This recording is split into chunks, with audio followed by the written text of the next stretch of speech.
What's going on, everybody? Welcome back to the channel. I'm Chase, and this is Mandy.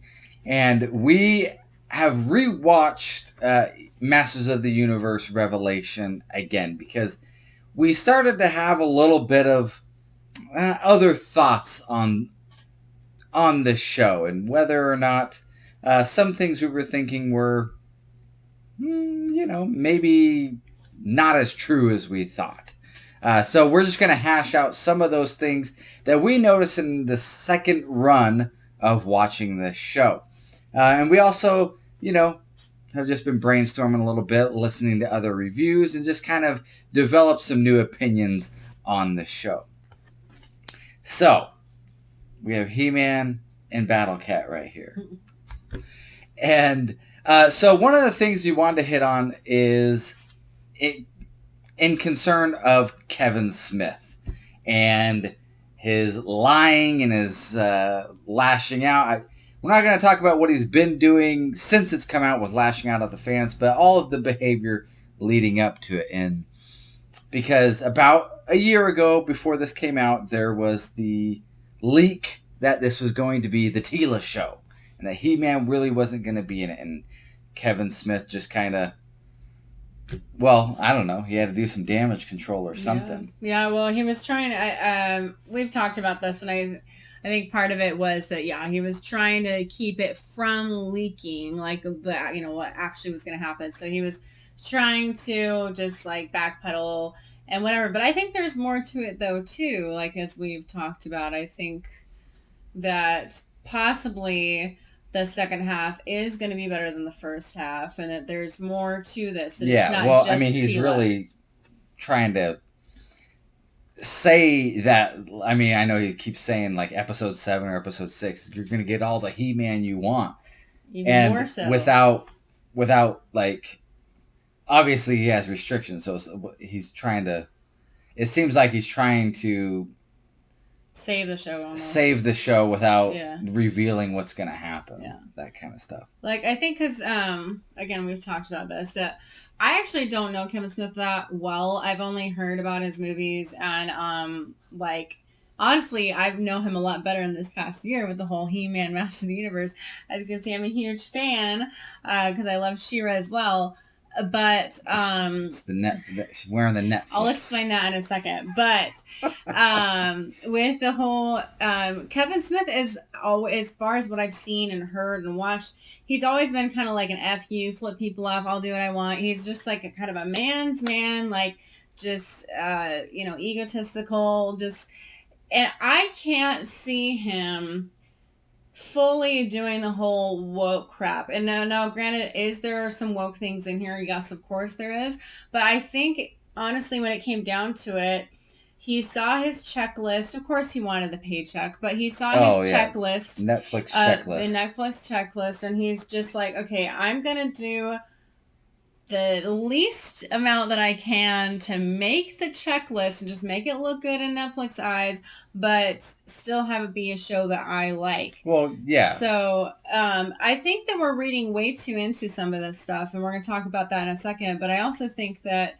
well, I mean, going off of the Netflix checklist, I mean, you can't have a show in 2021 with a lead white male. A huge buffed out masculine white dude. He's so toxic. I mean, let's be real, guys. That show can't exist today. Should it be able to exist? Of course it should.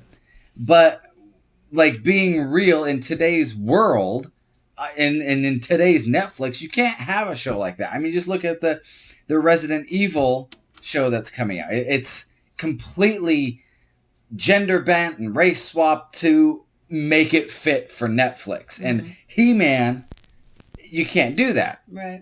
I mean, you have to have...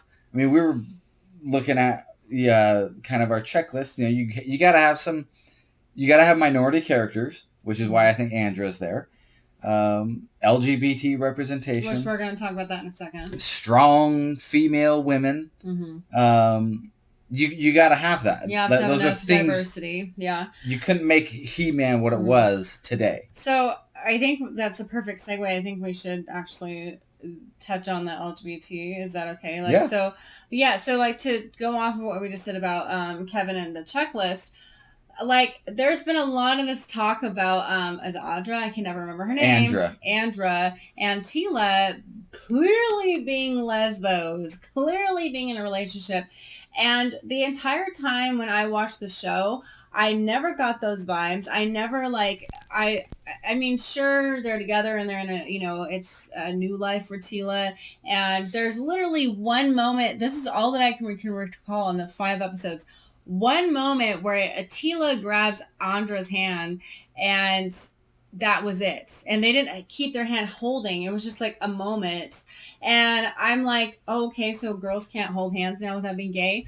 Our thought is that if anything, Tila might be bisexual, but I think, again, this was a checklist thing. I think Kevin Smith and whoever else, he just was like, okay, I'm going to make it be like where people can think what they want. If they want to think that they're lesbians, whatever. But he could have done so much more. They could have had Here's the thing.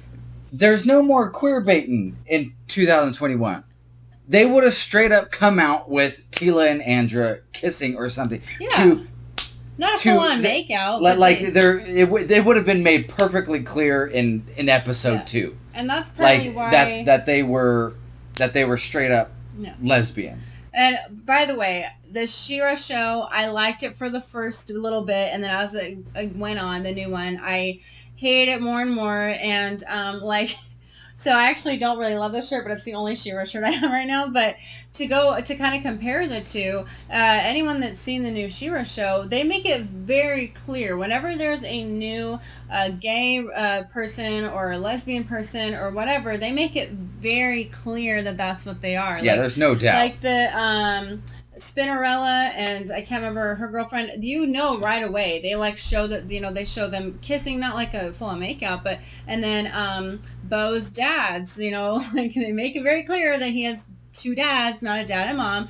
And so it's like, if they wanted to make these girls, lesbians, they could have been a lot more just like upfront normal and upfront with it. So yeah. We don't necessarily think that they're lesbians. If anything, Tila might be bisexual, but I don't think, and there's more into that. Well, here's the thing. I love giving credit to Comics Matter with your boy Zach. I love the way he described it. He was like, I think it was just enough to make Tila look the way she was to get past like the Netflix execs. The Netflix checklist. Like, what is she? Oh, she got a side shaved head. She has no boobs. She it looks very masculine.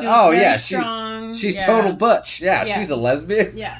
So pass through flying colors, not a problem. And if you guys pay attention to the dialogue in the show, there's a couple times where they hint at that Tila was in love with He-Man or something. I mean, there's the scene with Evelyn and her, and Evelyn's complaining about how she was, just helping Skeletor reach his desires, and then she even throws it at Tila that, hey, I think that you were doing the same thing. Well, he's dead now, so move on. Like you? You haven't moved on, you've just run away. If something is dead, you bury it. If it isn't, you nurture it. But you have to face it, or it will haunt you to the end of your days. Well, and she also says at some point, I can't remember exactly the line, but it's...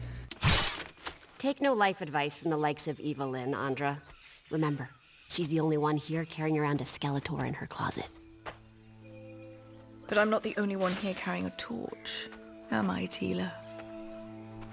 Something about falling for men with power or something like that. I think that's what I was trying to say. And so clearly referring to Tila and her affection for He-Man. Tila didn't oppose it. And so, like I said, if anything, she's bisexual in the sense that she had those attractions for He-Man, but also she may be in this relationship with this girl. I'm gonna flat out say no. But I don't even think she's bisexual. Yeah, but anyway, so I think flat out no. Yeah. And it makes complete sense to me, knowing that if Tila is in love with Adam / He-Man, it makes complete sense to me the way she reacts to the whole situation. Oh yeah, with her feeling completely betrayed, that she's been lied to and betrayed, which by somebody she loves. Yeah, which if you don't think of it that way, that's very stupid.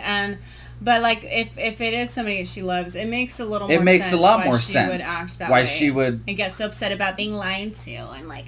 Yeah, I totally. Yeah. I think she is completely in love with He-Man. Yeah, and so speaking of that, I think that we can all agree, like, we're not saying this show was perfect and that, like, it definitely has flaws. It definitely had some woke moments in it. And Teela is a total But we can all agree biatch. Yeah. that Teela is awful. Like, she's not likable. She's just mean and rude to everybody. She's really rude to her dad, who, like, was such a sacrificing man to the kingdom, and he always just said, "I love you" all the time. It's so sweet to her, and I think that everyone on the internet, watching Netflix, watching right now, can agree that Teela is not likable. She's awful.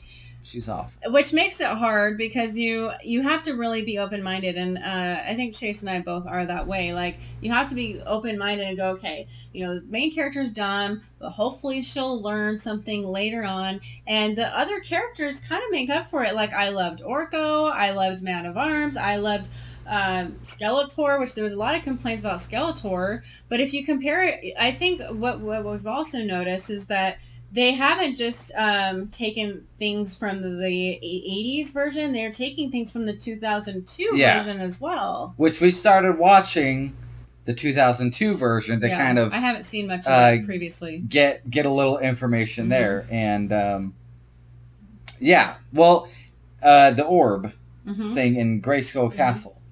Because that was in the 2002 version. So there's been complaints specifically from Clownfish, which, hey, we love you, Clownfish, and we understand why you're super frustrated. But we dug into that, and it's like, in the 2002, it's almost exactly the same. Like, they have this orb in the castle that's deep down in the ground that basically holds all the magic of Eternia.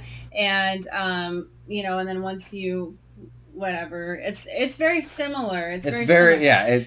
And so you would think they took it straight from 2002. So like, there's been complaints where it's like, oh well, you're not staying true to the story and the characters from the old 80s. And the thing is, they didn't just do it from the 80s. They took things from the 2002 version as well. And so, and also with Skeletor, one of the complaints is that he's not as goofy and dumb and like, just, funny. Yeah, kind of zany as he was in the old one. In the 2002, he's also not as much that way either. He is a little darker, a little bit more evil, a little bit more smart, I guess you could say. And so he's a little more comparable to the version in this one. And I kind of like it. I've been a huge fan all my life of He-Man and She-Ra. So you guys, I'm a huge fan, and I'm pretty sure I've watched them all. And so, I kind of liked seeing him a little bit more evil, a little darker.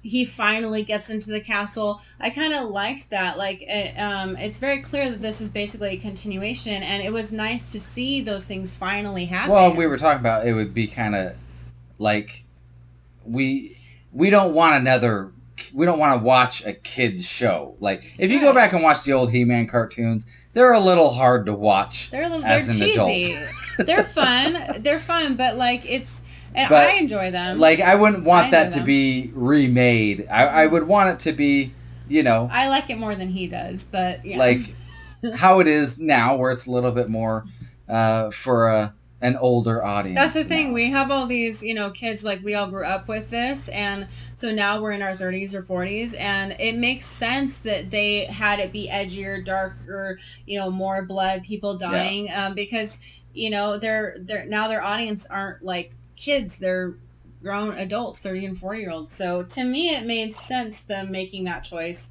and I thought it was good. And we don't think Orco's dead. No, we don't think Orco's dead. I don't think Orco's dead. Who was it? Laura Legends? Legends, thank you. We watched your video and we got a lot of good insight from you. She brought up a good point of there is I think it was in DC Universe versus Master of the Universe comic where Orco actually becomes Dark Orco. And we think they might be leaning into that, where Glow Skull and Orco actually merge when they have their little supernova. Scareglow. Yeah, that's right. Okay. Where they have their little supernova, and they kind of are bound. They kind of merge. It looks like.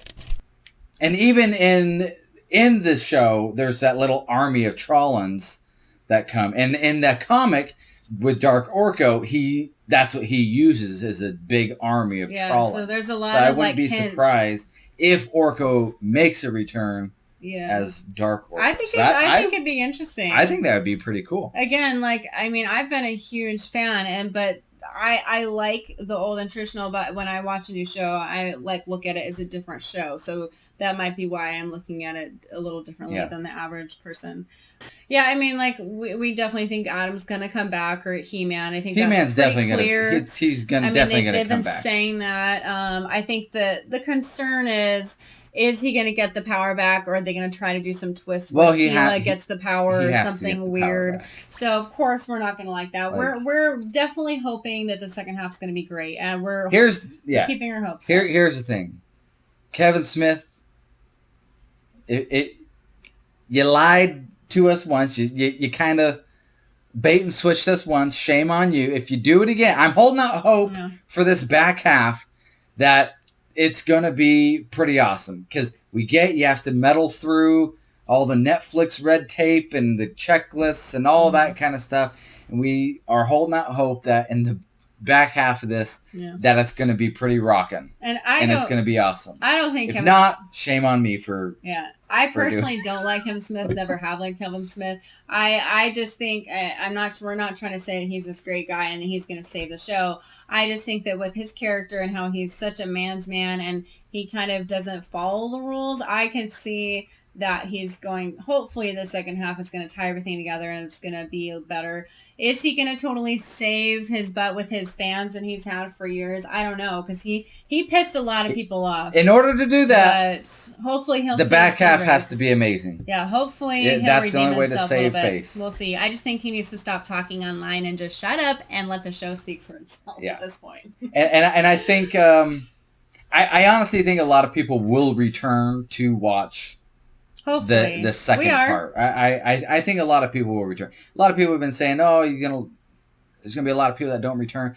I think people will want to see how this plays out.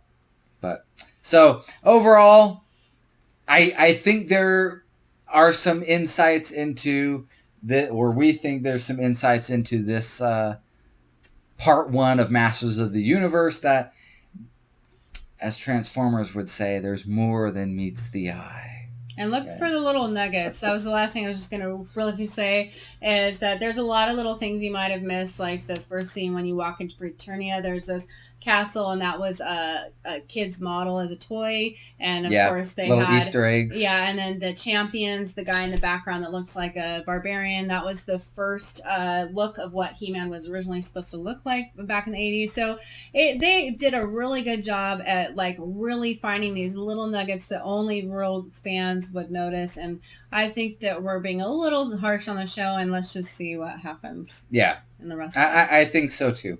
So. I think there's reasons to have hope. Mm-hmm. But anyways, guys, that's the video. If you like this video, please go down and like it. If you have not yet already, please subscribe to the channel. And we'd love to know your thoughts as well. Please go down and leave some comments. If you think it's done, we want to know why. What are you guys thinking? If you guys think it's going to be awesome, we want to know that too. But anyways, guys, as always, peace out.